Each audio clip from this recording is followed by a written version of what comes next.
દરેક એવા ભાવથી જે મહેમાનો આવી રહ્યા છે ઉપસ્થિત અમારે પ્રકાશ દાદાથી લઈ આ બધાને દાદા હું મારે વાત કરવી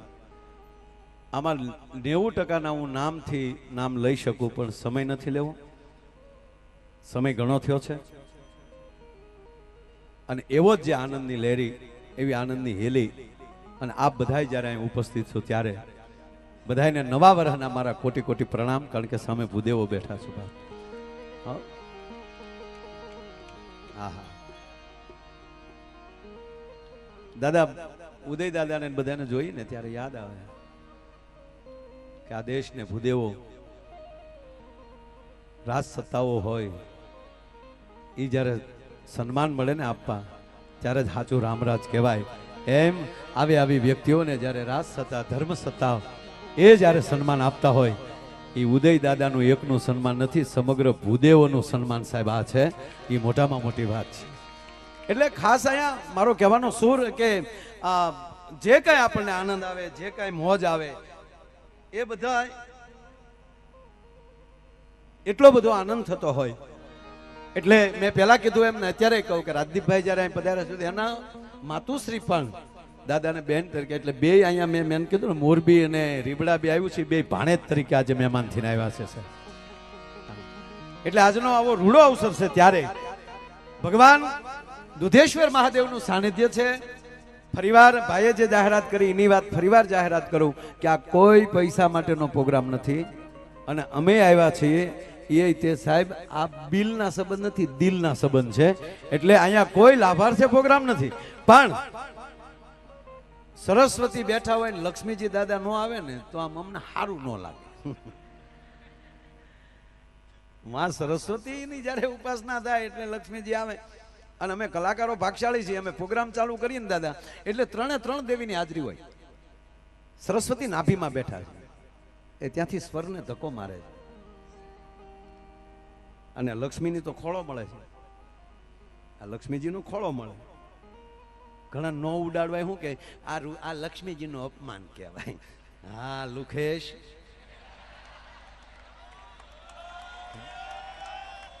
મારે એને એક જ મિનિટ લઉં થાય મારે એને પ્રશ્ન કરવો કે અહીંયા માતાઓ બેઠા છે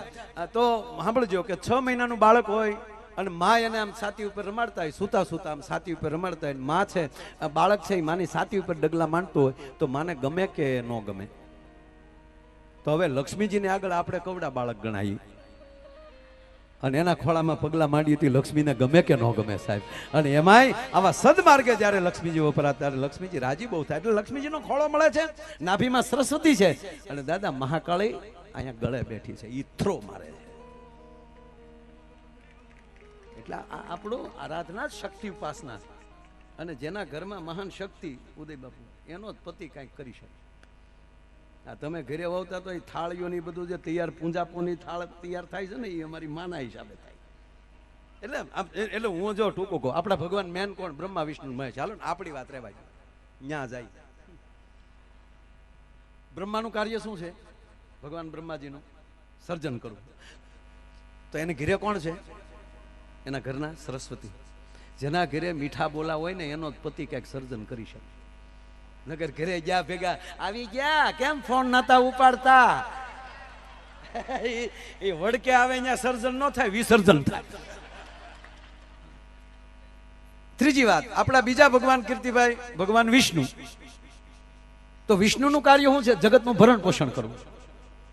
જગતનું ભરણ પોષણ કરવું બીજાનું ભરણ પોષણ કોણ કરી શકે એના ઘરે કોણ છે મહાલક્ષ્મી લક્ષ્મી જેવી જગદંબા હોય ને એ બીજાનું પોષણ કરી શકે બાકી લુગડા ધોતા ધોતા તે 500 નોટ એમાં નીકળી હોય એ હટાડી દેતી હોય ત્યાં ભરણ પોષણ ન થાય આપણો ત્રીજો મહાદેવ આ દુધેશ્વર યાતે રુદ્ર શિવા તનુર ઘોરા પાપ કાસિની તેર સર્વા સંતમયા ગિરી સંતા બિચાક સિંહ અને એમાં 5મા અધ્યાયના છેલ્લા 13 શ્લોક તમે લઈ લો મારા બાપ ભગવાન મહાદેવ કહે છે કે મારે શરણે આવે એનું અભિનય ભરવું બાકી મારા કાર્યમાં કોઈ વિક્ષેપ કરે હજારો જોજન ફેંકી દઉં એને એ રુદ્ર છે પણ એ રુદ્ર ક્યારે છે એના ઘરે કોણ છે માં ભવાની છે યાતે રુદ્ર શિવા ઈ રુદ્ર પણ સામે યા દેવી સર્વભૂતેષુ શક્તિ રૂપેણ સંસ્થિતા ધારે ત્યારે ઈ ચામુંડા બની જાય, ઈ મહાકાલી બની જાય. ઈ ભગવાન શિવને કે તમે શુભ નિશુભને વરદાન આપ્યા, તમારાથી કઈ નથી થાય એમ. તમે ઘડીક ધ્યાનમાં બેસી જાઓ અને લાવો તમારું ત્રિશુલ મારી પાસે. અને 9 દિવસ એમ કહેવાય કે સમરાગઢમાં 9 દિવસ લડે, 9 દિવસ નામ અલગ બને.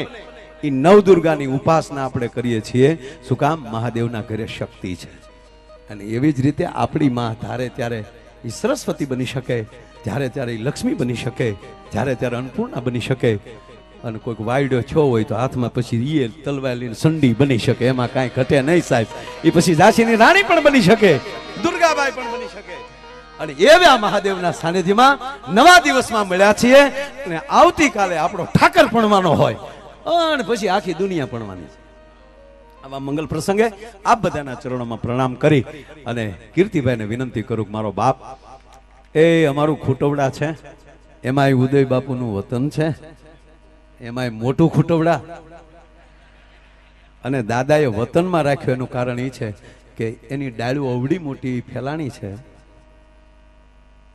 પણ મૂળિયું ખુટવડા છે. એટલે મૂળિયાને ખાતર નાખવા માટે અહીંયા દાદા આવ્યા છે સાહેબ. એને હું ખૂબ ખૂબ પ્રણામ કરી આપ બધા જ્યારે પધાર્યો છો ત્યારે આપને વંદન કરી અને વિનંતી કરો કે આવો મારો બાપલ્યો કીર્તિદાનભાઈ, અમારો આપણો ઘરનો ડાયરો છે, રાત જેવું ધાબુ છે. અને એવી કઈક મોજ લઈને આવે છે ભાઈ શ્રી કીર્તિદાનભાઈ ગઢવી. જોરદાર તાળીના ગળાથી વધાવો ભાઈ શ્રી કીર્તિદાનભાઈ ગઢવી. પધારો કીર્તિદાનભાઈ, પધારો.